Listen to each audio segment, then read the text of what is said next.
Hey guys, what's up? Joe Tolkien Fanatic Cardali here, and I'm here with, as you can see, Damien Dapsteel, who is currently very engrossed in the Cloud9 Optic game happening at CS Summit. But he Very has, great game going on right now. but Mixwell about to 1v3. but he has graciously, how long have we been trying to get this together for? Like 2-3 months, probably. It's been a while. I'd say it's more so just laziness that it hasn't happened, more so than it couldn't have happened. But yeah, probably like a month or so. Yeah, we're making it happen now, though. So this is going to be another episode of Through the Years, the third one, and yeah, we're going to be talking about Damien's Daps's career in North America. You know, his trials and tribulations as an in-game leader, team builder, visionary, some might say, and we'll go through there. So yeah, I mean, like most of the shows, we're gonna start with kind of how you got introduced to CS, kind of which version of the game you started with, how you kind of found your way into the competitive landscape. I have to remember. I'd say the first FPS game I played on PC was Doom 3, and I was always like a console player. Mm-hmm. I had N64, PlayStation, GameCube, every console you could think of except Xbox. And it sort of got, my uncle played PC games like Age of Empires and stuff. And that was actually, I was really into RTS games early on. Okay. I wasn't really into FPS games at all. And it just sort of happened randomly. I think it was at a friend's house. I played Counter-Strike Source around like 2006 or 2007. Okay. And I'm like, this is really fun. And it was a gun game mod that I really liked. I had no clue about competitive CS at the time. I had no clue about like bomb defusal, hostage rescue. It was like pure just the gun game mode. Right. It really drew me in. And it sort of started with that. Like around like 2007, I played Source. And for about a year and a half, I just played surf maps, gun game, and like Scouts and Knives servers. And I was just like this 15-year-old kid, or however old I was back then, and just like I had no microphone, nothing. Like I would try and just like, I don't know, I just like played for fun pretty much. And I remember You're playing the guy in, that, like, that everyone hates nowadays. no, yeah, I was like the 15-year-old. I had like way better aim back then than I do now. Like I was just like a young aimer with no microphone, like high voice, everything. And I just remember like I was in an aim texture 2 server. Like texture 2 is a really popular Source aim map. It's really fun. And I remember some guy on like a main team, I think they were called Wookiee Armor. They like won open the season before or something, and I can't remember specifically, but one of them asked me to like try out because I was just like destroying him in an aim map. He's like, "Whoa, you have really good aim. Like, come like try competitive CS." And I kind of knew what like Cal League was and stuff, and I kind of like watched CGS off and on. Right. But I never knew anything about. I didn't even know like 1.6 was a game at this point. Still, it was just like pure Source. Okay. And like I kind of knew. I played like Condition Zero here and there because like it was a game, but because you didn't know any better. no, yeah, I had no idea. But yeah, pretty much just I played for fun in Source. Like I played on like some main teams early on in the Cal days before Okay. ESEA even had a league, I believe. Okay. And I played CVOP and Invite. I don't think I played ESEA Invite because ESEA Invite died the season I joined Second Nature. Okay. It was a team called Second Nature. It was like the first like pro team I played on, but I wouldn't even consider it a pro team because when I joined, the team was falling apart and Source itself was kind of falling apart. Like Okay. it was right when Cal League died, and then that's when ESEA took over. Well, was there anyone on that team that like people would know about, or not really? Source players would, like, the people I played with was Norton, Voss, Truck actually, he moved to China or something. He was like the in-game leader, I think, before I joined, and then Okay.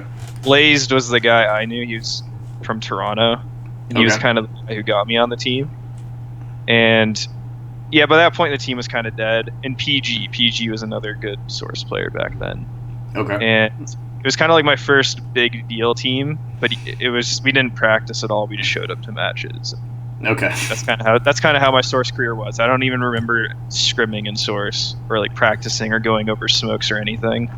It was pure just like show up to matches, like hope we can get some wins and just like have fun. Pop some heads. No, yeah. So in Source, I'd say I never really played on a competitive team or took it seriously. I also kind of like I played a lot of sports back then and console games because like all my friends played console. Like I didn't know anyone that played PC games. So right. There's also kind of a thing where like I would play PC games during the winter, and then during the summer I'd have back then I played like lacrosse, baseball, and then winter time I played hockey. Right. So during the summer I was like pretty busy with sports, and I actually like went outside back then. Right. Not like these days. No, yeah, no, I've gained weight. I'm in terrible shape. Like it's struggle now. I'm very pale now. But yeah, it's like back then it was really casual. I never like I watched CGS, like I'd watch like Mo's team and stuff, like San Francisco Optic, and Mustang's team, Carolina Core, all that stuff. Right. But even that was kind of casual, and after CGS died, my drive to like play competitive kind of died as well. Like, okay, I was on a decent team when CGS was around, as like a really young kid. Like, but after CGS died, I just played on like I was like backup for most teams I played on because I was a seasonal player and I never had time to practice really, and I just didn't really care at all. Okay. So that's pretty much like my Source career. And I even remember like playing Steel before he was pro. Like Steel was on like an intermediate team called Live in Proof, like a local Toronto team. Okay. And I remember like playing him back then before he was pro player. And yeah, there's like a lot of people. Not actually, I can't say that, but like a lot of Source players do not play anymore. Or if you do see Source players in ESEA, they're all in like main or open or. Right. It's I find the everyone said when CS:GO came out, Source players would struggle to transition. More like everyone said 1.6 players will be better overall, and it's true. At the start, Source players kind of clinged on a bit, but you notice like the draw. You go through like all the team lists in North America over the years in CS:GO, and you find way more 1.6 players in Source. I noticed. Yeah, that's interesting though, because I would argue that in Europe it's like the opposite. Like your teams. Like, I would say that your Navis and your Nips and your VPs are, like, the exception rather than the rule in Europe. Like, you think about, like, all the French teams all originated in Source, not 1.6, right? And, I mean, they were dominant in Source and brought over... The only reason that there wasn't... We talk about the NIP era instead of the Very Games era is because they overlapped, right? But, you know, the French players all have a Source background. A lot of or I'm pretty sure all of the current Danish players have come from a Source background as opposed to a 1.6 background. So it's interesting that you bring that up. I'd say it's less the game and more so work ethic. Like, I remember when Steel used to live at this guy, I don't know if you know who Nearcry is. So Steel used to be on this sponsored team. I forget the team name, but he moved to like Alberta and lived at this guy's house, and he did like vlogs and stuff. You could probably find them on YouTube still. But Steel like cared a lot. I think back like near the end of Source, it was only like Steel's team and then Dynamic. But I think a huge reason for why Source players in North America didn't transition properly is one. And I may be wrong. This is like how I think it is in Source, a lot of you could configure your game, right? So during Cal, I'm pretty sure your ambient occlusion was a thing. Right. So like pretty much every team had people who could see through smokes in Cal and invite. Right. And smokes were already really weak in Source as well. Yeah. So especially early on in Source, like I remember 2006 or 7 in Source, like you used to have to double smoke things just to, like on. Going mid to B on dust, so you'd have to double smoke spawn just across. Right. Because one smoke you could see right through it. Right. So I think a big thing with Source and why a lot of pros didn't transition is because a lot of them relied on configuring their games and having like an edge over people. So that's one reason why I think it's like that. And another reason why I think that a byproduct of that is that NA teams also didn't really go to LANs. Right. It was like ESEA LAN and then LAN ETS. GXL was kind of like a thing, I think, and then and there was like one. The good teams would go. The good teams would go to like Copenhagen Games and stuff near the end. But other than that, there wasn't that many lands, so people could just like cheat online. It wasn't actually cheating, but it was config. I think AZK and like adreN got banned for like a month before it was like a cheating ban. AZK and adreN got like a illegal customization ban for a month. Okay. So like a lot of people did it. Pretty much, it was hard to be a invite and source without like configuring or having an advantage in some way. But if everyone in invite is doing that, then I mean, like, that's not really an advantage anymore, right? Like, it just becomes a lot of people didn't. I never knew about it until like the very end, where like ESEA came up with a statement saying like ambient occlusion is a thing where like I don't know. I still am bad with hardware and stuff and all that. So I don't know, but I never knew about ambient occlusion. I knew there was like, there's just a ton of shit with Source I didn't know, and a lot of players probably got the tough end of the stick too because they probably didn't know about it. But it was just Source was just a bad game competitively, in my opinion. Right. At least online. On land, you couldn't get away with it. Right. Just to riff on your sports thing really quickly before we move on, did you find yourself taking leadership roles in the sports that you played, or is that like something that has only manifested in CS? More so CS. Okay. I never really played like competitive sports. Like, I kind of just played everything recreationally instead of just like focusing on like hockey only. Got it. Hockey was the sport I played the longest, and I played like high school hockey for like a year or two. But I was never like that good at sports. I was just kind of like played everything. I was in like decent shape back then. Okay. And just like had fun. Okay. Cool. All right. So Source ends, your Source career ends, but then was there like a gap between your Source career and Go, or did you kind of immediately transition? I wouldn't even say it was a Source career.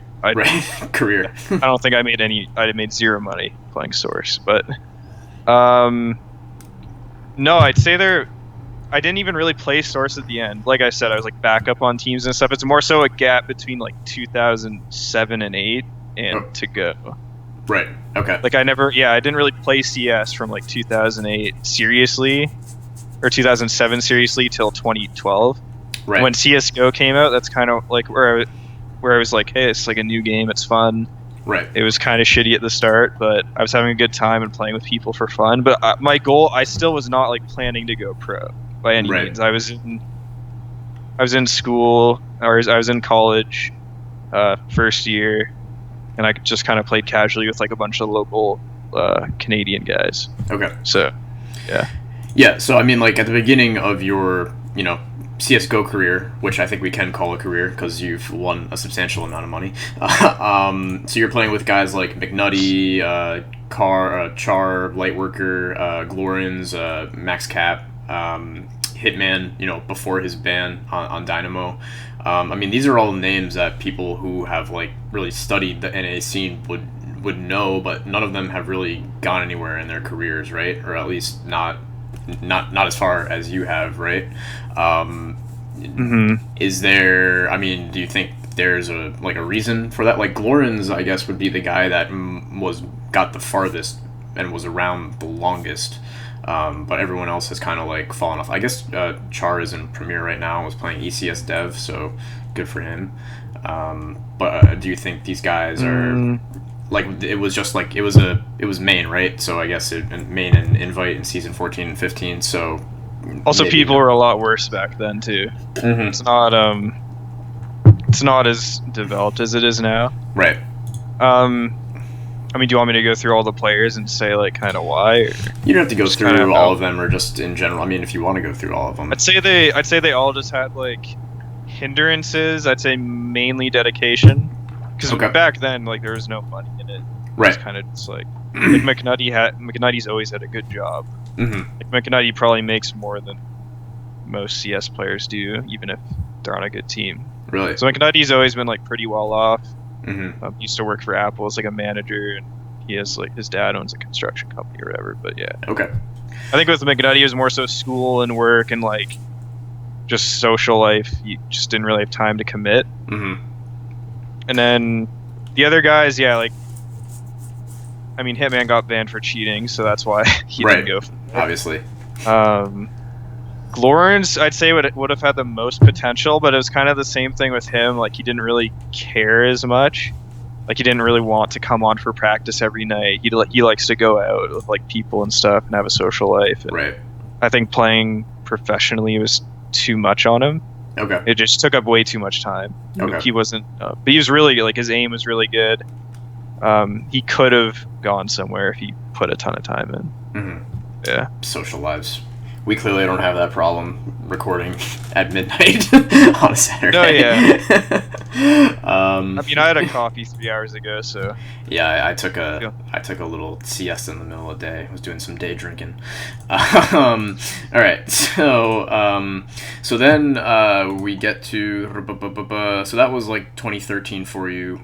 Was ESCA made an invite, and then 2014 is like, I guess, when we really start your like career to take shape, seeing you're playing with Naf, Rush, Shazam, FugLy, like the guys that your lineups for, I mean, to this day kind of like revolve around in one way or another, or like not revolve around, but involve the lineups. Well, not Rush.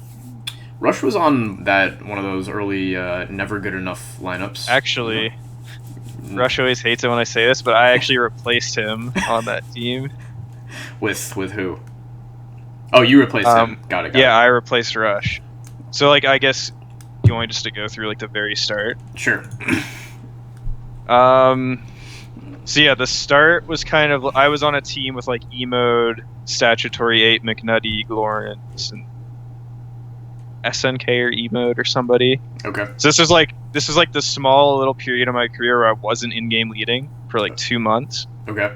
And I was playing like really, really well. Like, anyone that played me back then could attest to it, that I was like, that was probably the best individually I was playing, because I wasn't calling and I was just like focusing on pure just like killing stuff, and I was lurking, so I got easier kills. Mm-hmm.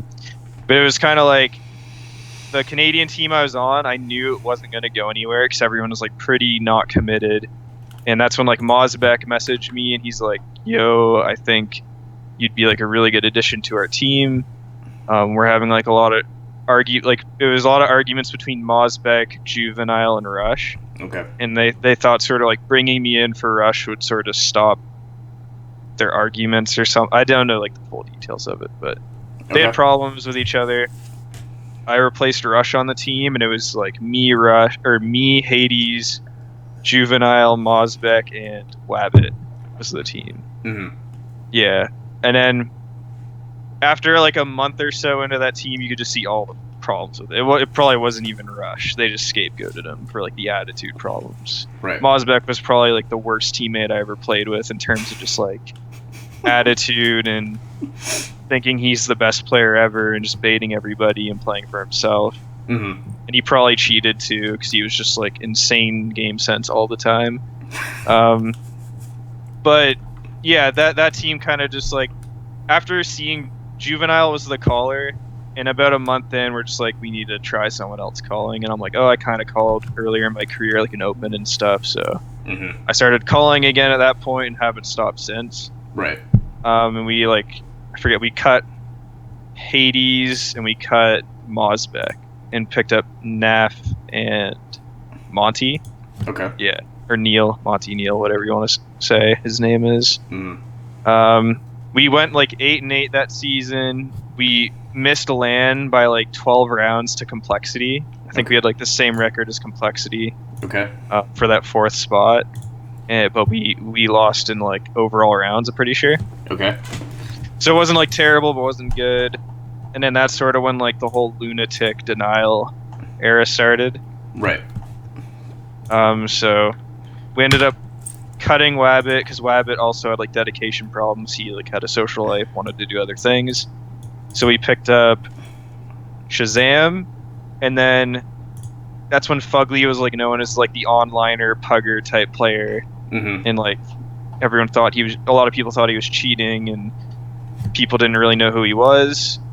And we tried out Nitro, and we tried out FugLy. And back then, FugLy was better than Nitro by like a decent amount, in my opinion. Okay. Summer we tried out Nick or Nitro, and then we tried out FugLy, and we ended up going with FugLy. So our roster then was me, Juvenile, Shazam, Naf, and FugLy. So that's like the Denial roster. Right. We had a lot of good results. Almost qualifying for Face It the first season, almost making. That's back when you qualified for majors online, I'm pretty sure. We always lost to iBuyPower. Every qualifier, we always lost to iBuyPower in the finals. Right. And like, a lot of the times it was pretty close, but we always lost to them. Like iBuyPower was just so far ahead of everyone else at the time. Yeah, I'm actually. So I'm looking at your results, and yeah, like all of the last results in Denial are you running into iBuyPower and losing. Yeah. No, yeah, it was iBuyPower just dominated. They won pretty much every match. I think we beat them like once at GXL in like a BO1 on LAN, like 16-13 or something, but it was like just a joke LAN. Yeah, that's like a weird, like it was like a 4-team tiny LAN. You got $500 for second place. No, yeah, it was. I mean, it was a good like confidence builder, even though they didn't care as much. You could tell. Right. It was still nice for us to get like a map on LAN, right? Because we got destroyed at SIVA LAN, like obliterated by CLG and C9. It was like that was our first LAN ever. Like me, Naf, and FugLy had never been to LAN before. Only Juvenile and Shazam had been to a LAN before. So it was like our first actual LAN against like a good teams, right? Yeah. So that was like a big like confidence builder, just getting a map off iBuyPower on LAN, regardless of the circumstances. Yeah. So this is SIVO season 5. The very first SIVA LAN. Yeah, first SIVA LAN in Philly. 4 teams with C9, NCG at the time, not even CLG. You guys and IBP. Yeah. Wait, but you didn't. No, you got smashed there. we got destroyed in SIVA. Like we did. Yeah. Okay. Yeah, you got destroyed in like SIVA. double-digit rounds. On anybody. I don't think. You got 14 on netcode guys on season though, so we'll ignore that. That was probably our best map too. So it was bad. Okay, so we're in the Denial days now. As you mentioned, you kind of brought Nitro, FugLy into the fold. Eventually, Nitro for a little bit. Yeah, well, Nitro comes in October. He's in there, like, and then he goes off to iBuyPower, right? And like your tweet at the time was just like, oh, it kind of sucks that like Nitro leaving really fucks us, but like good for him, I guess. So that was like when all the weird hijinks with iBuyPower was happening, where they kicked Days and Steel. They picked up they picked up Nitro and Desi, right, for the major. And then did not perform there. And then Nitro comes back to you guys. You kicked FugLy for literally a day and then brought him back. So, I mean, what happened there? There has to be some backstory there about what happened. Well, okay, so our options going in, so we lost Shazam to Cloud9, right? Which at the time, like, really fucked us over. Because Shazam was playing, like, out of his mind. That was right before, like, the op update, though. Like, right. Before the movement op update, Shazam was, like, really good. Right. But after that, it kind of hindered him a bit. But yeah, after we lost Shazam, our choices were between adreN and JDM. Okay. And at the time, it's like JDM is playing with like Ocean's team at the time. He's not even really doing that good with Ocean's team. Right. And then we have adreN, who is like a legendary source opper, won multiple ESEA LAN source, won the ESEA LAN and CSGO, been to majors, so it's like a no-brainer at the time, right? Right. adreN has way more leadership skills and like experience. So, but the thing is we thought that the only way adreN would, because we're still like unknown, like no one knows who like Nitro is really, no one knows who FugLy is, like we're just a bunch of unknowns still. Mm-hmm. We're asking adreN, who at the time is like way farther ahead than all of us in terms of just like experience alone. So we thought he would only join if Anger joined. So the only reason we cut FugLy for that day was because we thought he would only join if Anger stayed on the team. Okay. And then we played the X Games qualifier and got like destroyed by some bad team, I think. Mm-hmm. And we're just like, we have to get FugLy back. Todd is really good individually, but he just has like confidence issues.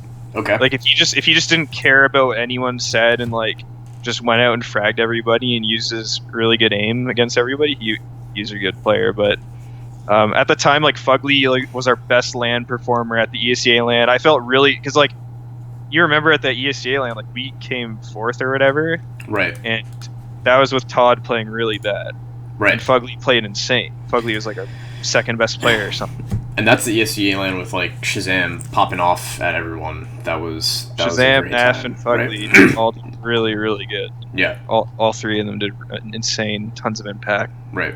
But yeah, I kind of like talked to adreN on Twitter in DMs. Like we didn't even really talk to adreN on Skype yet or anything. We were just kind of like, we thought adreN would be really good for the team.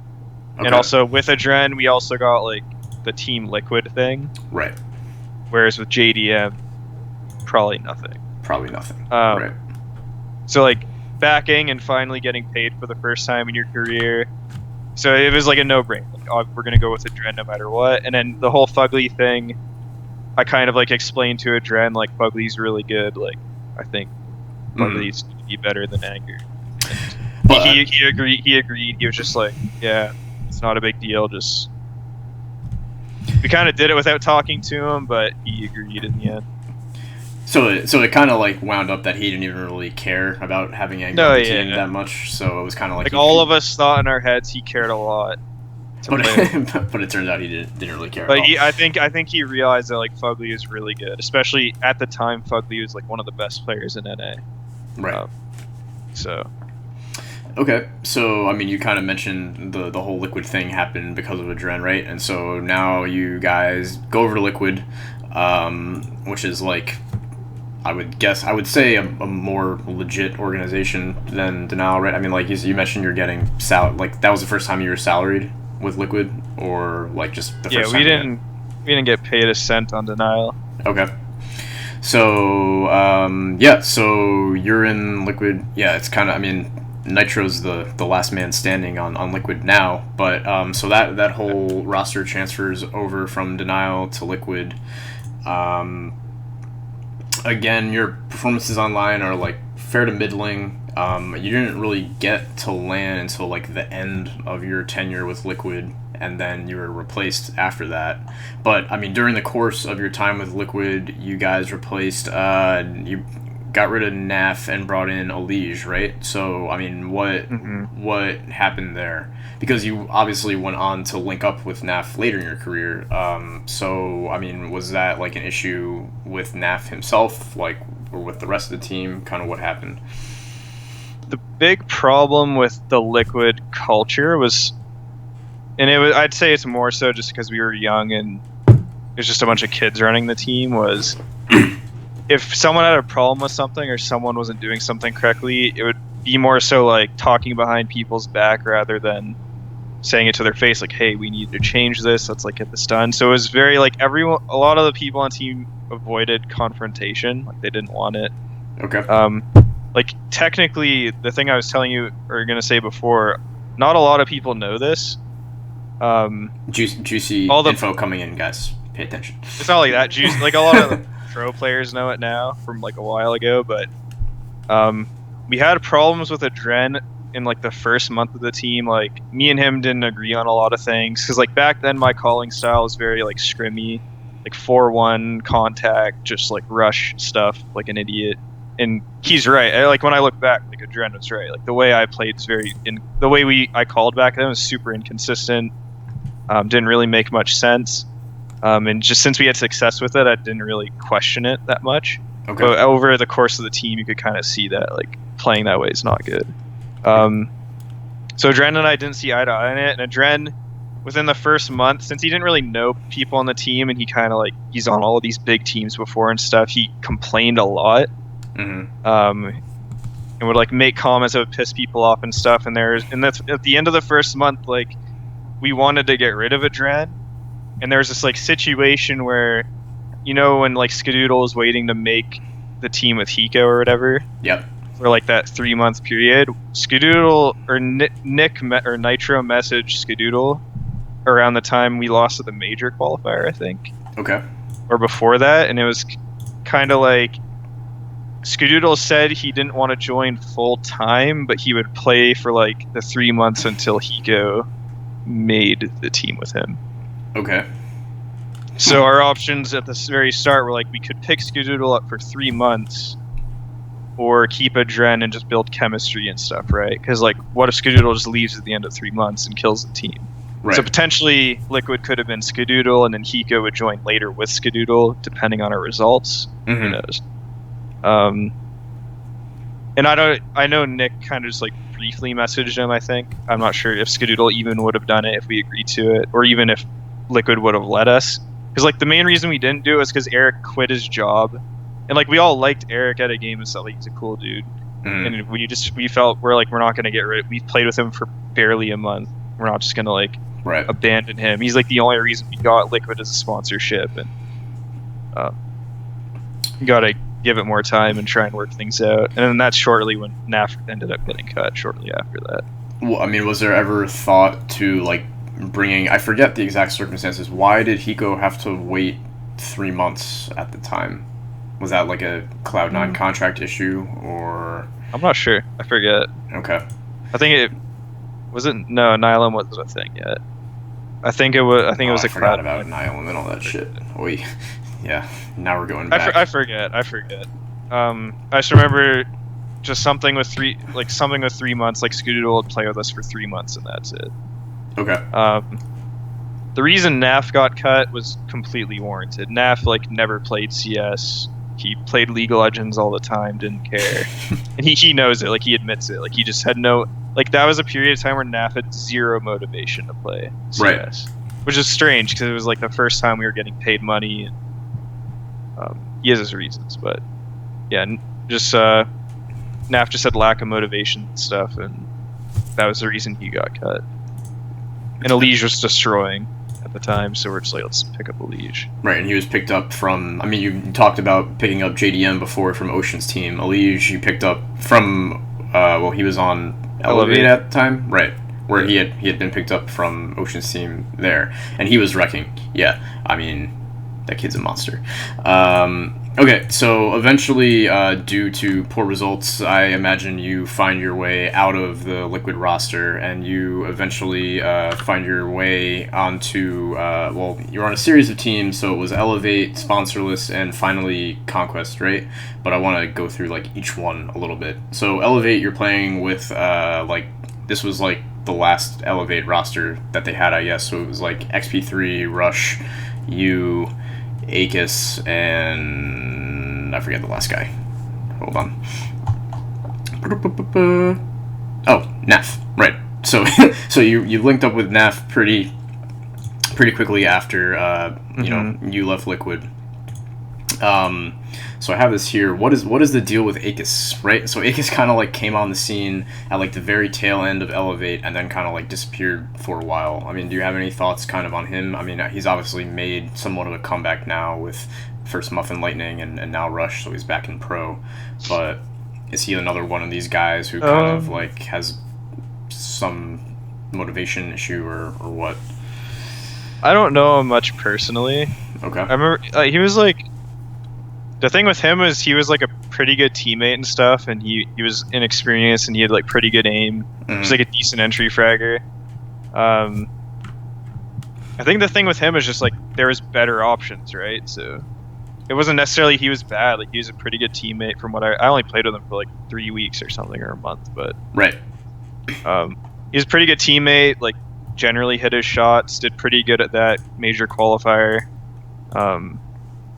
I think it's just because there's other better options, more experience, that he didn't really get a chance to like shine, and then maybe motivation issues, but I'm not too sure. I don't know him that well. Some like the CLG guys would have more info on that, but right. Or the Rush guys. Okay, so then after Elevate kind of disintegrated and everyone kind of went their ways into two camps, one of the camps was like the ex-Elevate camp, and then the other camp was the Sponsorless camp, which was like the the other cast-offs from Elevate and Tempo Storm, right? So it was you, Naf and Rush from Elevate, and then you brought in Rix and Shazam, right? So Tempo Storm guys. And then you eventually replaced Ronnie Rix with Stan, and that is the team that went on to become OpTic, or was signed by OpTic.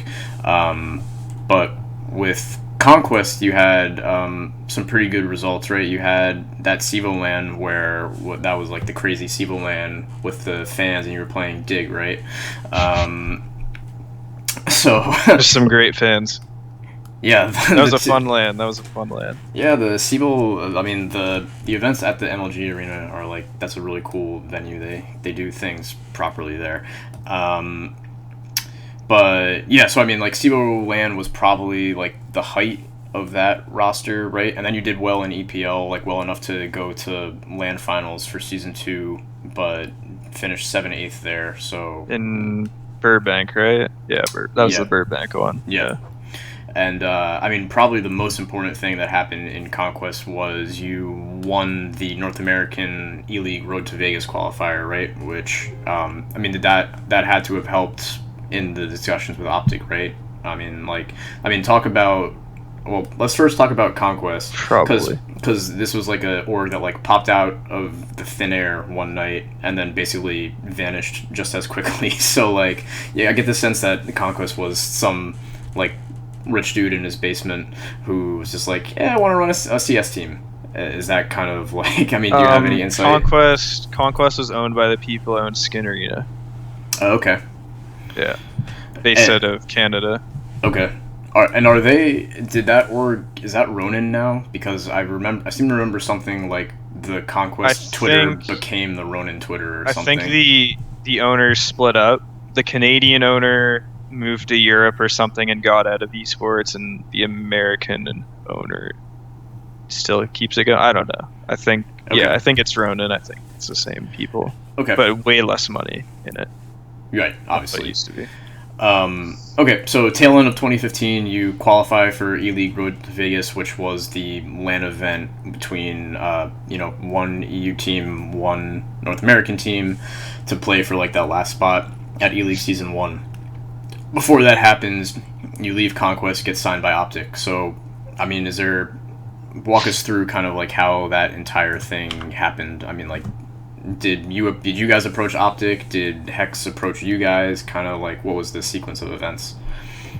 Well, initially we were supposed to be TSM because TSM wanted a team for a while, and I think Reggie approached Shazam, and I think like Jack got Reggie in touch with Shazam because he used to be on Cloud9 or whatever. Right. So like I think we were in talks with TSM for a while, and I think I may be wrong on the numbers. I think it was like our Conquest owner was trying to sell us for 300K. Mm-hmm. Or not trying to sell us. He actually didn't want to sell us because from what I hear, Skin Arena was making like 40 or 50 grand a day in like a lot of money. Those skin websites. So obviously 300 grand's not that much to him. Mm-hmm. And they wouldn't sell us. And there's like some thing where like Reggie didn't want to buy us out because he could technically force buy us out for the max amount and just take the team. Okay. That's in the contract. Like you can just pay a number and take the team. But Reggie didn't want to do it in bad faith or whatever without the owner's consent. And it eventually the negotiations kept getting halted and stopped so much where he ended up just buying Semphis and Automatic. Right. And building a team around them instead.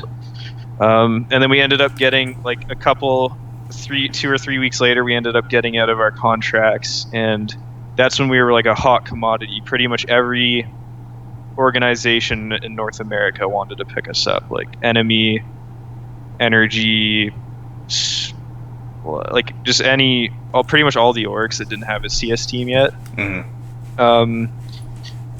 Some of the team, and OpTic was like the clear choice, right? Like, right. And it was very since we were all out of contract, it was very nice for all the orgs wanted us because they didn't have to pay a cent for us, right? Right. 0 buyouts to pay for a whole team. That's pretty nice. All upside, and you have this ELEAGUE spot kind of on the line. So that's, I mean, that gave you guys a lot of leverage. And the ELEAGUE thing too. Yeah, I forgot about that. So yeah, we're at the ELEAGUE. We're qualified for like the ELEAGUE Road to Vegas thing, and all we have to do is play one team. A lot of exposure. So yeah, we were in a really good spot in terms of negotiations because we were up and coming NA team, had some decent results, and we're qualified for the ELEAGUE thing. Right. I mean, do you think that? I mean, what do you think happens if you guys don't win that ELEAGUE match against CS:GO Lounge? Do you think that anything really changes, or not really? It's hard to say because I think we would have been invited to ELEAGUE anyways. Okay. I mean, we were already signed under OpTic, so it's not like OpTic would have dropped us if we lost it. Right. So we were already under OpTic at the time. Yeah. Yeah, I do remember thinking that at the time that the match was almost meaningless. Like, it was kind of meaningless for you guys. You guys would have been in anyway. Like, it really was a play-in game for the Polish guys because there was no way they were getting that invite without winning. So it was kind of almost like a real, like, kick in the balls for them because they're like, oh, we, like, lose to these Americans and there's no way we're playing this league. And if we beat them, we probably would have had to play them again anyway. So it's just like, ugh. I can imagine they weren't very happy about that. But well, they upset a lot of people online, I thought, to qualify for that. They beat like Mouse Sports and someone else that was decent at the time. But yeah, they just played really. If you rewatch those matches, they just looked so nervous. They were just like missing easy kills on us. And Shazam, it was like a big deal for them. Shazam had like a huge performance in that BO3 specifically. Yeah, I don't specifically remember that BO3. I just remember rewatching it, and they were just missing like easy kills. And okay. They looked really nervous and tense. Okay. Okay, so you win the Road to Vegas, hooray, good stuff. But then you go to the Columbus Minor, and you guys like flop basically at the Columbus Minor, as in you don't advance to the offline qualifier for the major. I mean. And you flopped at the minor, and then you lost the last chance qualifier to Winterfox. Were there internal issues already starting this early in the lineup, or were these just bad performances? Excuse me. I'd say like early on the Road to Vegas thing, like during that time there wasn't any serious problems. Like even on Conquest we kind of were at odds sometimes, just because there was like really strong personalities on the team. I'd say definitely like right before the minor and slightly after, that was kind of like a huge turning point in the team in terms of like attitudes and clashing and yeah, just like you could tell it wasn't going to work out, and that's kind of when the team started to die. And we just had like OpTic worked differently than any orgs we had ever been with, so there was also sort of like Hex wanted to make it work as long as possible, and in CS and the way NACS works is just like, let's just get rid of the guy and fix the problem instead of making it work. But I think it was past like we had played with Shazam for a while, right? Like Conquest, that was like 8 months or 9 months, maybe almost a year, and I'd played with Shazam on Denial as well. So I played with Shazam for a long time, if you add it all up. So everyone on the team just kind of decided like it's probably never gonna change. So everyone just wanted Shazam gone, and it took longer than it made. Like people wanted him gone for a while, from what I remember, but it just wouldn't happen. So we were doing well too. It was weird. Like our team was kind of dead. Like we were barely practicing. Like people were really unhappy.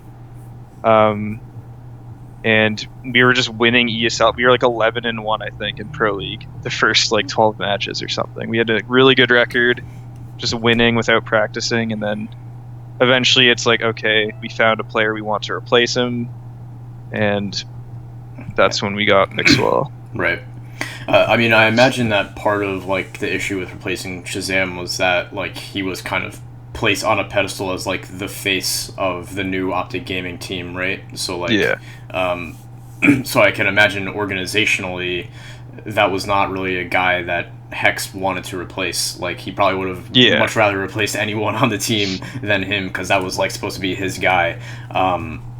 Which also like, and Shazam out of game's like a funny dude. Like I don't think out of game Shazam and I ever had a problem, or like anyone really. Like we all got along out of game and stuff. Just okay.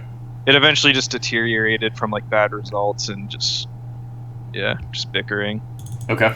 So yeah, you already alluded to it. But yeah. Going back to what you said, like Hex didn't really want, and also it's like we're picking up a random Spanish guy, so now he has to pay more money for him to come over. Right. It's like, what's his housing situation gonna be? But like after like talking to mixwell for like an hour in TeamSpeak, and just like getting his mindset and just like watching him play, and then showing my team how he plays against like Fnatic, like no fear. He's on a team called G-Boss. He's just like running up banana, like fighting these guys, like something you don't see any NA players do, because the confidence is like out of whack sometimes. Yeah. And he's just like taking fights, killing everybody. Like this guy's gonna make our team better. Yeah. Like no matter what. And his mindset was really good. Just he wants to win. Like better mindset than anyone I ever played with. Yeah. So it was a no-brainer. Mixwell found on a HLTV scouting, suggestion plug for the site. Boom, boom, boom. Yeah, I think the list Peter gave me was like adreN was on it. Okay. Mixwell, Oscar, another probably. Swedish player. I feel like Oscar was on there as well. Oscar, we asked Oscar first. Okay. He said he didn't want to move. Okay. To NA, so like family and stuff. So we went with the second Oscar, which I think honestly worked out better.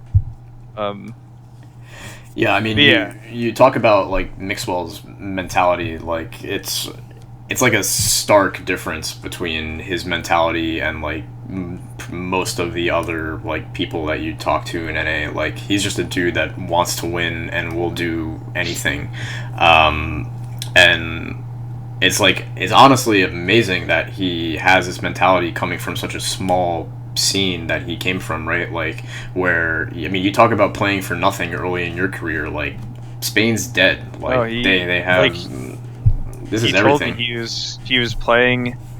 He lived in the gaming house for a year and they didn't get paid anything or close to nothing. I forget what he told me, but like that's dedication right there. They were playing like 10, 12 hours a day in a gaming house, not in any leagues, like no pro league, no like big leagues, I assume, and like barely any lands they were going to, especially like international lands. Yeah, I mean, so it's like his dedication in that sort of environment. You see a lot of NA players are just spoiled. Like a lot of NA players don't realize how lucky we are to like get all the opportunities we have. Right. And I think a reason why the NA mentality is like it is because a lot of people take it for granted. Mm-hmm. I think it's the same thing with the Brazilian mindset. Like they come up to this country and it's like their goal to become better. Like we're just living here, we've had it forever, and like we just kind of like, I think that's something people overlook. I may be wrong, but I think that's a big part into why. No, I mean, like I think you're definitely right in that like these guys who are moving either across an ocean or to a completely other different country, like there's no option but to go all in, right? Like, so you're either gonna go all in or you're gonna, I mean, this is something that even like a guy like Simple had issues with, right? Like when he came over to the US, he was homesick. He had issues like adapting to life here. But like, I mean, the Brazilians have done it to an extreme amount of success, right, to the point where there's about to be more Brazilian teams in Pro League than there are North American teams in Pro League, right? So yeah, it's getting crazy. So they're doing something right. It's good. Yeah, I mean the best team should be in Pro League. Absolutely. Okay, so we're back to OpTic. So by now we have mixwell on the team. He was brought in like around April. You guys make it to the qualifier, the offline qualifier for Cologne, and after winning the minor this time as you were supposed to. So the second time around, things go the way that they're supposed to. You make it to offline qualifier, you qualify for the main event, where you wind up going out to Flipside. And is this the... This was the last major before the Swiss was introduced. So you go out in the group stage, right, to Flipside. I mean, how was that experience for you, like the major experience? I think our boot camp was very bad. Okay. Like we scrimmed a lot of good teams. Like we would play like FaZe, Fnatic, Astralis, like all these good teams, and we would beat them on like our worst map was Dust 2, right? And we would scrim it, and we would just win Dust 2 scrims against really good teams. And I think it sort of played in our heads like, hey, we can like play Dust 2 at the major. Like we're doing pretty good. Like we have the players for it. Pretty good aim here. So let's just like try and play Dust 2. And I think Nip picked Dust 2 against us because we never played it. But we're like, okay, this is good. Like they don't know that we've been practicing Dust 2, right? Mm-hmm. And it's not the same. Like Europeans actually practice stuff, and our boot camp was lazy. Like we could have done a lot more, all of us. Like it was just lazy. Mainly my fault. Devilwalk was like a temp coach, so like I didn't really expect him to do as much, but Devilwalk could have done more. Right. Everyone could have done more. It was a lazy boot camp, and that was like a huge reason why we failed so hard. I mean, Devilwalk like was so temporary that he couldn't even be coaching you guys at the event, right? Because he wasn't. He wasn't registered on the time. That hurt us a lot because we were using him in game for practice in our scrims. In Devilwalk, he didn't do any anti-stratting or anything, but he gave a lot of good suggestions, especially on CT sides. And CT sides is what we struggled with back when I was on the team. Is like our T sides were always good because we just have good aggressive players that can get kills. Right. Mixwell opens up rounds. Rush opened up rounds at times. And Stan's like a good closer, and App's a good closer. So like we had a good team for T side. CT side though, OpTic's biggest problem, and even probably now still, is communication. Like you have a lot of quiet guys. Sometimes people that barely talk at all. Right. So CT side coordination was really bad most of the time, and usually why we lost most CT sides. So yeah, we just we weren't prepared, and Devilwalk not being able to talk in game for us at the time really hurt us because we did rely on him in the boot camp during the scrims, which was a mistake, I guess. But yeah. And then Devilwalk like pretty quickly found his way out of, after the Valve coaching rule, he kind of parted ways with you guys, so that was like a pretty short experiment. You make it back from the major and you guys are playing some events, but then this whole Tarik Stan U situation happens. So I mean, walk us through what happens there, because there's been a lot of speculation on the exact mechanics on what happened, but I'm not sure if like. I mean, I can clear it up.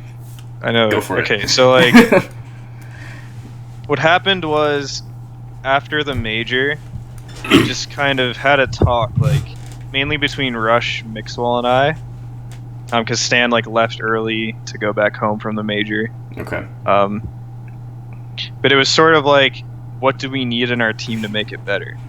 And on one side, we were playing like pretty good CS, like with me, Stan, and like the rest of us in the team. Like we were playing pretty good CS. We had like our T sides on all maps were really good. Our CT sides lacked mainly because communication. So it was like, do we need more firepower? Because Stan's a really good player. Mm-hmm. Like really smart, closes rounds out. So Stan pretty much never made an incorrect play on our team. Right. But under my calling, I think I hindered him because he's very good at calling or doing things when it's something he wants to do. And I feel like when I was telling him what to do, or maybe I was too structured in terms of telling people what to do at times, or I didn't just let him do what he wanted to. Mm-hmm. I'm not sure, but I think my calling affected his play negatively. So I think that was kind of thing is like, do we get rid of Stan because like he's not doing that well individually, or do we get rid of Naf because his communication at the time was really bad, and like sometimes he doesn't talk as much, but Naf is insane. So it's like, Right. what do we do here? So the options were we keep Stan and cut Naf, and we get loWel or tarik. It was always between loWel or tarik. Okay. Like loWel was waiting to join. loWel wanted to join our team with mixwell, so he was waiting to join like Mouse Sports or whatever team he was going to join. Right. Before we gave a final answer. So the conversations, obviously mixwell wanted loWel. Right. Hands down.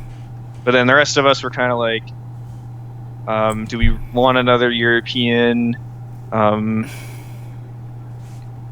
How we don't know him as well as like tarik per se. And I thought tarik was a bit more versatile. Like loWel's an insane entry fragger and rifler, but I felt like we kind of needed more of like a diverse player, someone who can like pick up the op. English, loWel's English is good, so like, communication wasn't too worried about. But I think tarik is more of just like a familiar thing, and he was in the States, so like the org also kind of preferred just to have like an American player over another like European coming over. Okay. So yeah, the big question was like, do we get rid of Stan? And at the time, like when I look back, like Stan never deserved to get replaced. Like the reason people were getting rid of Stan is because like he had some like personal issues, and we didn't really know what they were, and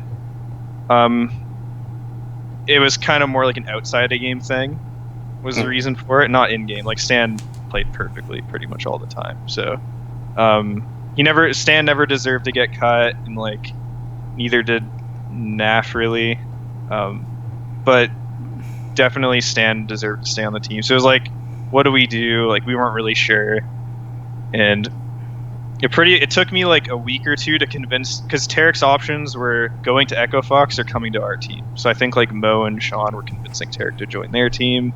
Okay. And obviously like tarik knows like Freakazoid and Sean really well, as opposed to our team where he didn't really know anyone that well at the time. So it was more so tarik, like I think tarik was weighing the options of like, do I join a team where I know the people better and like them and like know who they are, or do I join the team that's probably better or has more skill? So it took me like a week or two to convince tarik to pick us over EchoFox, roughly, and then I had to convince Hex to do it, and Hex at the time didn't know who tarik was, and I showed him like his, because we didn't have any stream following, so like having the streaming side to it also was more favorable, right? Because we never did any of that, and I know it was something we lacked on and didn't do for the org. So I thought bringing tarik in was good for that part of the organization. So I wasn't just thinking about us as a team, like also for the org it was good, right? And tarik as a player, like I wanted tarik instead of loWel. So at the end we convinced tarik. Everyone got convinced, like we're gonna do it. And then we decided to get rid of Stan. And then that's kind of like where we picked up tarik and instantly played Cloud9 and Liquid for EPL. And we lost all 4 matches. Some of them were close. I think Cobble like was OT. We lost to Liquid, and like Cloud9 was kind of close. And then we actually ended up beating Cloud9 in like the Star Ladder qualifier to qualify for the LAN. But we didn't get to practice at all. So like things had changed, like roles had changed, like what Stan brought to the team in terms of like cerebral play and just like knowing what to do is lost, because while we may have gained like more firepower in tarik, we lost someone who could do like more versatile things, and it was something I never really it's something we did as a team didn't really consider as much as like how much Stan brought to the team in terms of that aspect. Stan was pretty quiet when I in-game led, but he would always like make good plays. So then also my in-game, like I was like tilting and stuff, like 'cause we were losing like renegades and stuff. Like I wasn't at my best either. And there's like laziness as well. And then it ended up just being kind of like they decided that like, hey, let's give Stan a chance, because like Stan wanted to call at some point. Like we actually tried Stan calling before EPL season 3 for like a week, but the team felt like he wasn't as assertive enough at the time to like really call, and it was like right before a land, so we're like, let's just switch back because it's too close to a land to like have him come in. Okay. So there's like a lot of things that were going on. Like Stan even suggested at the time that like Stan wanted to get rid of Naf and keep me, and then do that instead. And it's my fault. Like I should, like honestly, I deserve to get cut because like I kind of just played incorrectly. Like I was just thinking like firepower. Okay. And it's easy to convince people on OpTic to like listen to you. So it's like it was like easy to like sell Tarik and just like, yeah, let's get more firepower. But okay. There's like no hard feelings. Like in the end, it worked out. Like I think it was like by far the right decision to get Stan over me. And my motivation at the time was low, and I just So that's kind of like the whole situation there. Lots of different rosters could have come out of it, but at the end, that's what happened. Yeah, I mean, we could have got Echo Fox Tarik, we could have got OpTic loWel. There's a lot of alternate paths, histories, worlds where all those things are happening.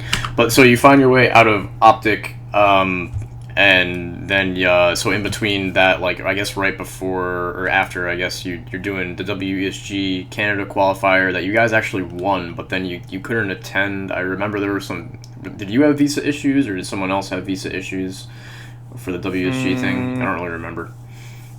Trying to forget. Okay. Oh, it was like we qualified, but there was like something wrong with the Canadian consulate, so they said you can get visas quicker in Mexico because there's no line for it. Right. So they like booked Ocean's team. They offered us like you can stay in Mexico for like 5 to 7 days and wait to get a visa there. And there's still like a chance we may not get it. So Ocean's team took it. They're like, okay, we'll just chill in Mexico for 5, like little vacation, chill in a hotel and like wait for a visa. Everyone on the team I played with, like the pug we used, just said, "Nah, we don't want to do it. It's not worth it. Like, don't want to take the time." And like, So that was one international mix that didn't really come to fruition. But then you played TWC. You finished 5 to 8th after what was a promising group stage. Wound up losing to the French B or C team, which is kind of meh, but it happens. And then you were doing some standing in for Splyce. You went over to our favorite the Zotac World Cup, where you played with them. Was that in China or Hong Kong? I can't remember at this point. Hong Kong. Hong Kong. Okay. So how was that? I mean, first time in Hong Kong, I'm assuming. Yeah, first time in Asia. Okay. So it was like a night. That was the main reason I won. It wasn't. I didn't even think we'd win the event against like VG Gaming's pretty decent. So right. It was like I didn't think we'd win, but it was like a nice little vacation. I get to go to a LAN. I like landing, so get to go to Asia for the first time. So that's the main reason I went, and we just ended up doing pretty good. Yep. I don't know. Was there ever a thought of you joining Splyce full time? Like, did that conversation ever happen, or was it just kind of like a helping them out sort of deal? It was always sort of helping them out at the time. I even told them like I didn't want to make any decisions till like the season was over, I believe. Right. Because you never know what happens with teams. So it started just me waiting to see what all the options were laid out on the table, and I told Splyce that. I was like completely transparent about it. I'm like, if you guys need a fifth now, just go and find somebody. If you want to wait to pick me up, then just you're gonna have to wait till I get all my offers. Okay. And there's a lot of like to get the energy team that we have now, it was a lot of like working with people and trying to put it together, because it wasn't just like it wasn't just put together easily. Like I had to, like Pete wanted to find a different org or team, just to like get a fresh start, I guess. And I convinced like Pete to stay, and then I convinced FugLy to stay. Yeah. And then convinced Breezy to join. Yeah, I mean, so it was sort of like a lot of inner workings to put it together. Yeah, people probably like forget at this point, even though it was only 4 months ago, but like Pete did say like, hey, I'm not going to be with Energy next season, right? Like he had checked out, and then you had the whole Peacemaker thing happening, which was like kind of a debacle. So yeah, I mean, like, is there anything more to like assembling that roster? I mean, obviously like MarkE, you kind of brought him in out of nowhere, for most people. I mean, so like, how did that whole thing come together after the Germans departed NRG? Well, it was kind of weird because, yeah, I had like offers from other teams, but the whole Peacemaker thing was kind of like Peacemaker had control of the roster, and he like suggested a bunch of lineups to the org. But then I think the org ended up liking the lineups we were proposing better than the ones he was.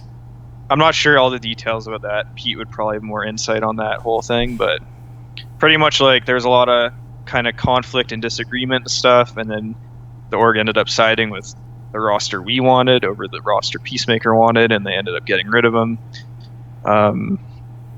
But yeah, it was just sort of like the whole MarkE thing. Like we knew the four we had, right? Pete, FugLy, and Breezy, and me. Yep. But the fifth was always kind of up in the air. The initial person we wanted was Def, but Def told us that he ended up he wanted to stay with Complexity because like if he left the team, it would pretty much kill the team, and right. They're his friends and stuff. So no hard feelings to him. Like he didn't want to like screw over the people he is fun with and stuff. So he thought just try and make it worth Complexity, and he didn't want to join. So our next option was unsure. Like we didn't really have anybody, and like the whole MarkE thing was just sort of MarkE was destroying rank S, and no one's really giving him a shot. So we're just like, let's just give MarkE a shot. He's got really good aim and mechanics. Let's see if we can make him into a team player, because he'd never played on a pro team ever. So It was a pretty big risk, and I told the org that too. I'm like, it's like you can maybe buy someone out that's played before, but you can take a huge risk on this guy, and it could potentially pay off a lot. Can you talk, before we move forward, can you talk at all about those potential Peacemaker lineups at all, or is that something that we're too close to the incident to divulge at this point? I don't... The thing is I wasn't really like that big of a part of it. Okay. I think it was more Peacemaker talking to like the people who are already on their roster, like Pete, FugLy. Okay. I wasn't like confirmed yet. I was like still talking to other orgs and stuff and other teams. Okay. But Peacemaker just talked to everybody. I think Peacemaker just like literally went through every teamless person or anyone that would be interested and asked them if they'd be like interested in coming to NA or Okay. So I don't really know. So probably a lot of issues there. Okay, so you create this new look energy multinational lineup. You're playing some qualifiers. You have IBP Spring, DreamHack Tour's closed qualifier, which you came close to. I mean, you finished second to Misfits, who will be going to LAN. And then we get to Copenhagen Games, right? Which, yay! I'm so happy that you guys went there. That even though you hate me now, but I mean, how was that event for you? Like in all the different contexts. I mean, just talking about Copenhagen Games. Yeah. I hate making excuses, but like the rental PCs were not very good. Okay. We were all getting like 160 to 180 FPS like max. In smokes, it went lower. The Hunden's team or whatever, or Tricked, whatever their team was called, They all came from home, right? Like they all had their PCs. They had a coach who was like at his house in the server as well. We had no coach PC, who we obviously use online for every match.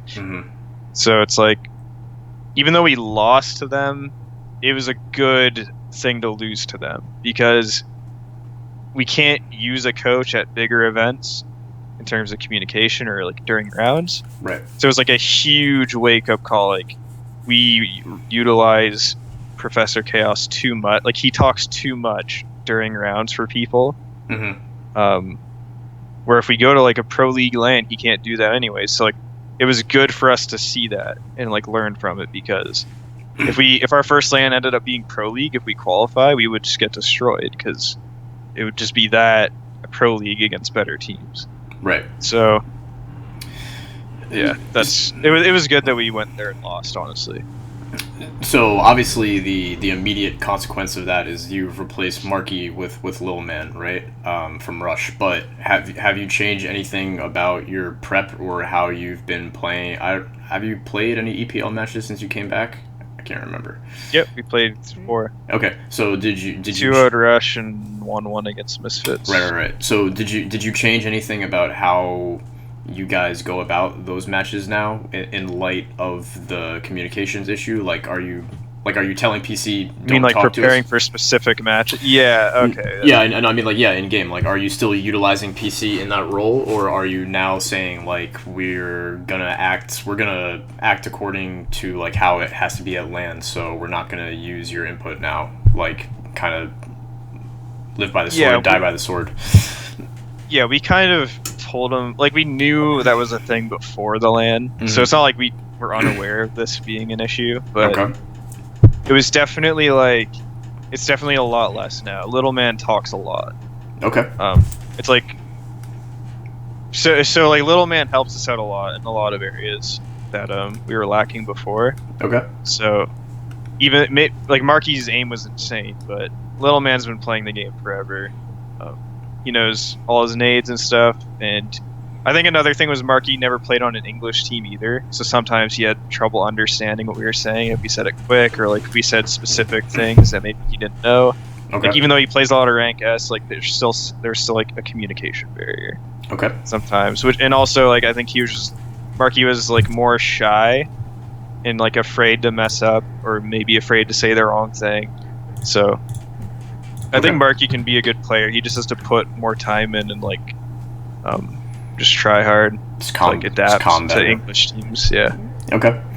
Yeah, so like, I mean, like you said, just to finish up, like, kind of the EPL kind of energy thing, you guys are looking pretty good to make that EPL LAN. I mean, it helps that, you know, 6 of the teams are going, right? So you are looking in pretty good. You're sitting 4th in the table right now with 6 matches left. So, and we win head-to-head against everyone in contention except Renegades, and they're not even going. So right. So we've head-to-head versus LG, CLG, OpTic, and Misfits.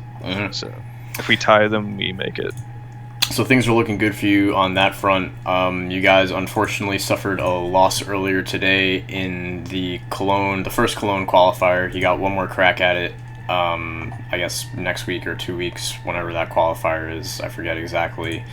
And that brings us up to the current day. So now I just kind of want to talk to you about kind of some esoteric, more theoretical kind of questions.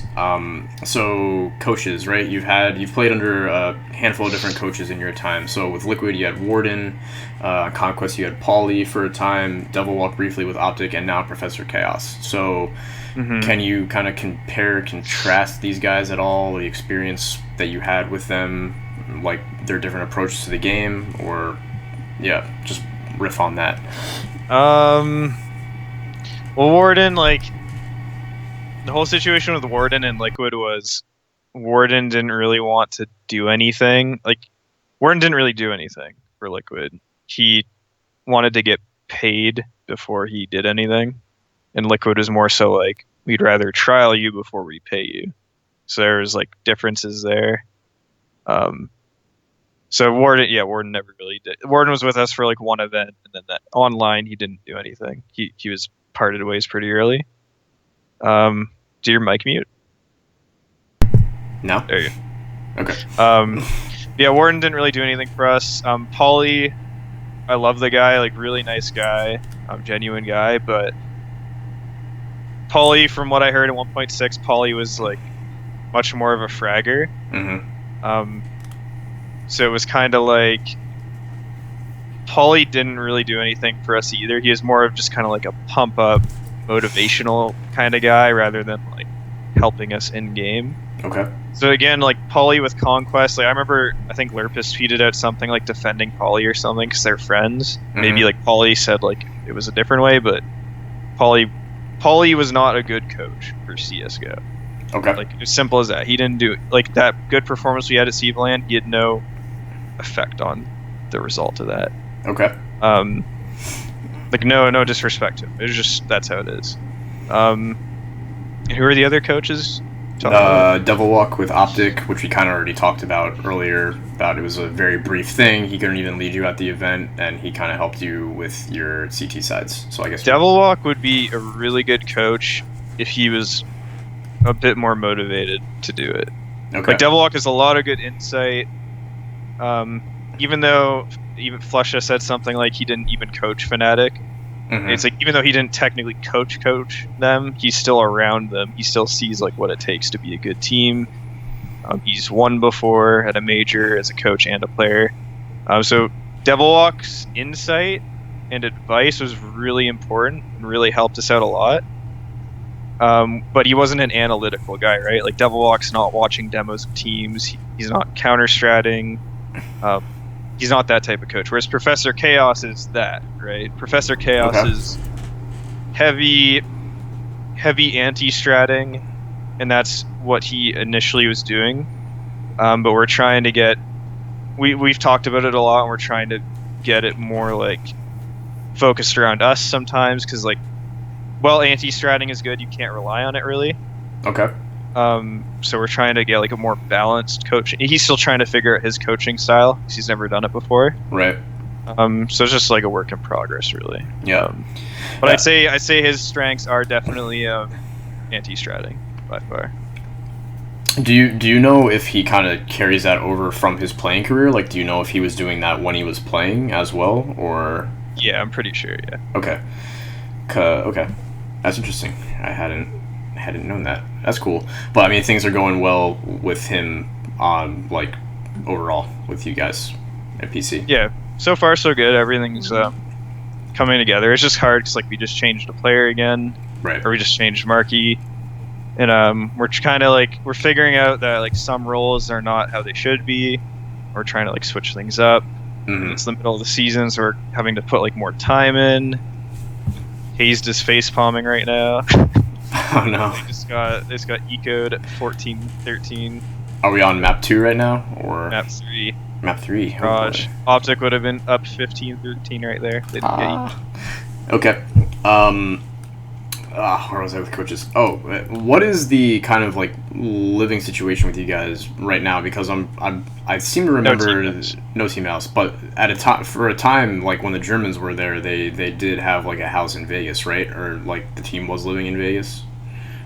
There was a team house in Vegas, and then they moved it to LA, and then the plan was to live in the team house for the first month or two, just to kind of get like team chemistry down, like.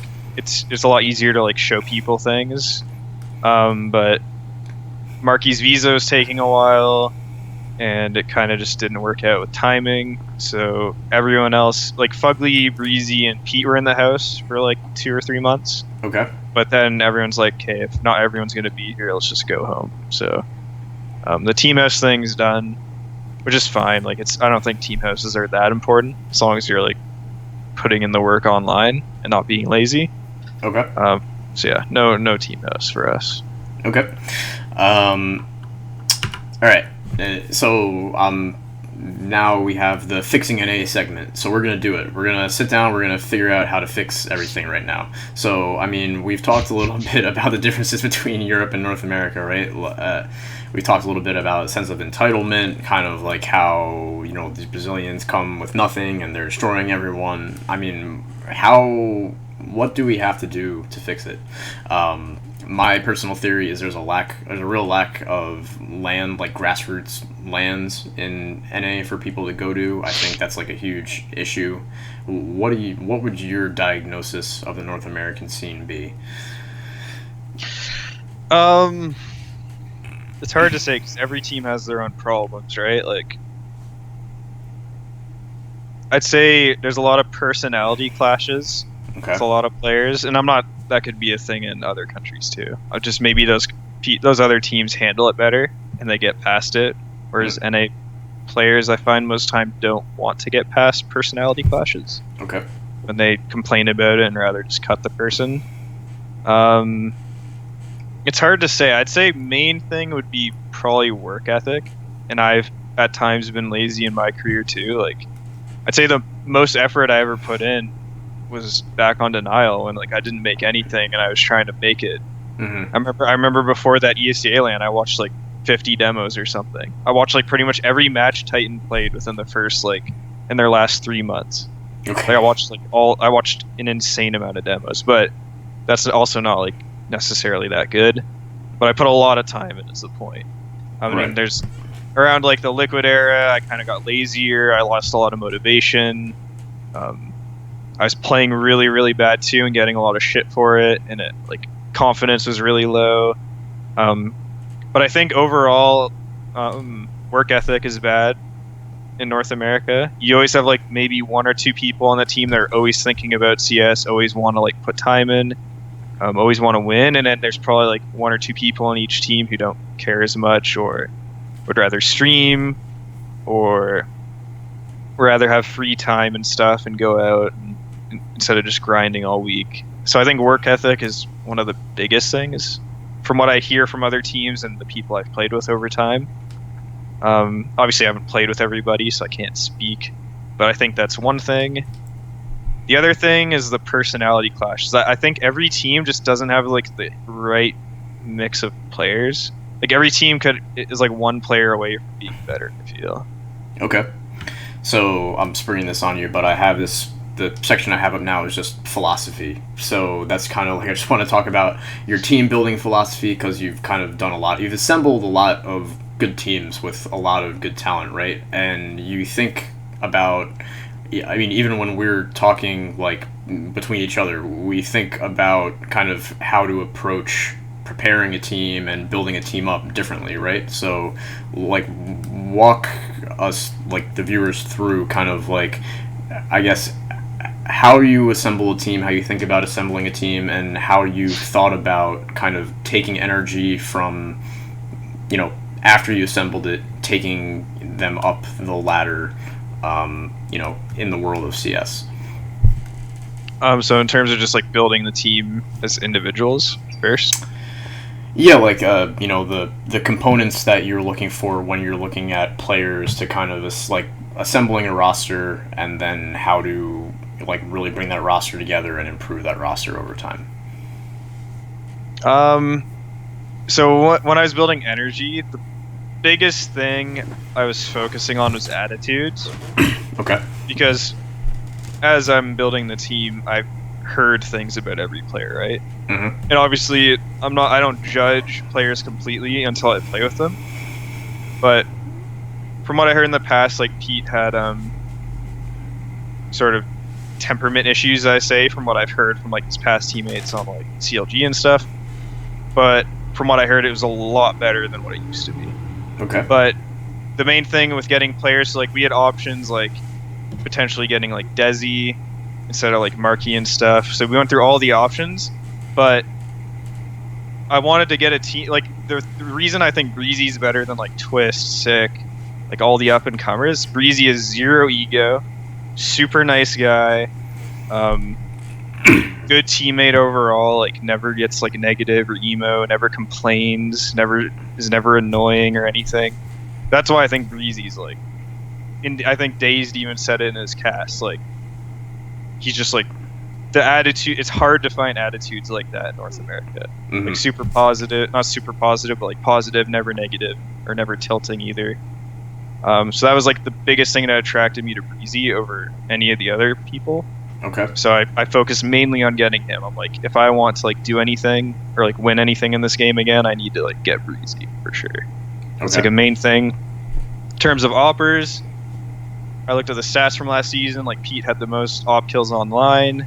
Pete's always been pretty good, but never really had like that good of a team around him. It's like, well, the old energy was really structured and had good teamwork. There's never really, they always like lacked firepower. Mm-hmm. It was mainly just like tabs carrying, and then like Pete also there, and then FugLy the occasional game. So I was like, if I try and get Pete and Breezy and I put a lot of good players around Pete, then maybe we can see him flourish more. Okay. Right? And another thing that attracted me to Pete was that he plays a lot of NA operas like Skadoodle, JDM, and even like Shazam to an extent are like pretty stationary. Mm-hmm. Where whenever I watch Pete play, he like moves around a lot, and is pretty versatile and adds more to the game in terms of like communication and stuff. So that was another thing. And with FugLy, like FugLy was a good like stable piece. Like FugLy's always been like pretty reliable, decent communication, usually gets his kills, doesn't whiff at all. And then with the 5th player, I was just kind of like, I need someone that could just kill stuff. Just like, maybe they can have like poor like team traits and stuff, and we can get past that. But if like this thing idea with like Def is like a good hybrid, and we didn't have a hybrid on the team yet with the 4 players I thought of. So I'm like, Def can pick up the op. He's super aggressive. Can potentially have like breakout talent. Just like get a lot of good kills that we need and like make plays, which we don't really have like that much of a playmaker on the team, other than Pete. So I was like, let's ask Def. Def didn't want to join, and then I'm like, okay, MarkE's more of a risk, but if MarkE does what he does in Rank S, then he is gonna destroy people. If he just like hit, that's all I need him to do is just hit shots, crazy shots constantly. Right. But we also then I became the hybrid, right? Like I've had good op moments. Opping to me is more about being positional than hitting crazy flicks and stuff. So I'm like the hybrid on the team now, which is a weak point in my opinion. We don't really have like a NAF type player, or like a Stewie, or people that can just like jump around with an op and like be that second, or like a Ricky or Kusta. So I think our current team like lacks that hybrid aspect. But after playing with MarkE, we realized like we need more communication and teamwork. So that's kind of like how I built this team. Okay. And in terms of like attitudes and being calm and just like people working together, I'd say this team is like the most calm team I've ever been on. Okay. Like some of the older teams like Conquest, it was like Shazam, Rush, Ronnie, myself, like a lot of strong personalities, and even NAF to an extent. So out of like all the teams I've ever played on in my career, this is probably like the most calm team, which can help a lot. But we're still trying to like find our identity and roles and stuff. And right. That's kind of how this team is built, or my mindset with it. Okay. And I mean, yeah, like talk about kind of how you approach what like events and qualifiers you're gonna play, like, because, you know, earlier on I would be annoying you to like, why aren't you playing this qualifier, and you'd be like, no, we're not ready, right? So you had like a very like composed idea of like the steps you needed to take in order to take further steps, right? Or at least it seemed that way when we would talk. So the idea with not playing the Star Ladder qualifier was, at the time, like one of our strengths was people didn't know our map pool, which helps a lot with EPL vetoes. Now people know the maps we like and don't like. Okay. But before, it kind of gave us an edge. Like people led us onto the maps that we preferred. I mean, and since like at the time, like Misfits was a team that had like the core of TSM still, and CLG still has the core from their old lineup. But we were like the one completely new team, right? Mm-hmm. So my philosophy is like we're farther behind pretty much all those teams. Misfits now is like completely dismantled, but it's like we're far behind CLG in terms of like knowing how each other play and just having more structure. So, and all the other top teams. So my idea was just like the chances of us qualifying for Star Ladder at this point is pretty low, and I'd rather not go through all these BO3s and matches and show people how our vetoes are, because EPL's been our main focus since this team was formed. Obviously, we want to qualify for all the other qualifiers. We just like not try to win them, but just things didn't go our way in those matches. Like we threw a BO3 against CLG, we should have won 2-0, but they came back in second map and won third. And then against Misfits, we just didn't show up. We just all played pretty bad individually, and they just showed up and were hitting shots. That was that crazy cobblestone match, right? That against CLG that you're talking about. Yeah. I was watching that. We were winning by like, I think we were winning by like 14-9 or something crazy. But that was hard to watch. But yeah, that's the reason why. I think Star Ladder is the only thing we didn't play in, but Star Ladder was like a long process, right? Yep. So if we played in that, it would have been like multiple, like probably 3 or 4 BO3s, maybe even 5. would have given away our map pool and shown people how he played. So kind of using that surprise factor of how we play in EPL has helped us out, I feel. Because people didn't really know what to expect early on. I think that helped us get some early wins. Are all the because EPL vetoes are obviously blind vetoes that aren't released to the public, but are they all done at the beginning of the season, or do you do like half of them and then like another chunk, or is it like only 2 weeks out that you do the vetoes?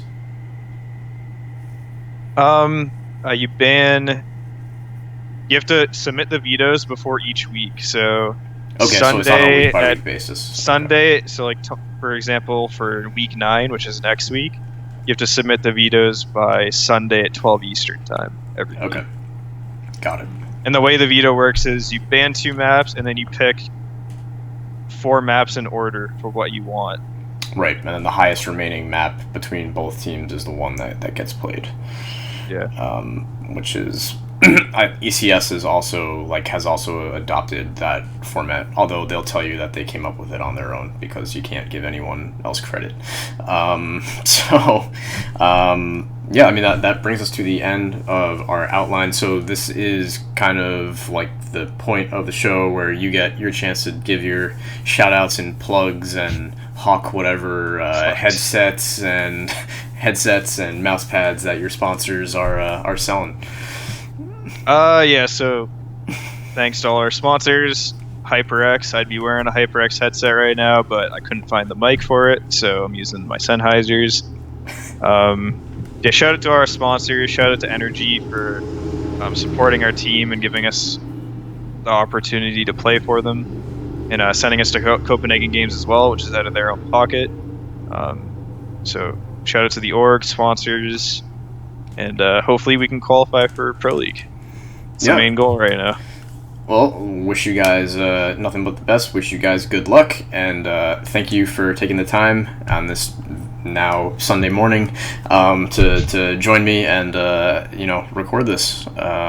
So, yep. Catch you guys later. Yep. Boom, boom, boom.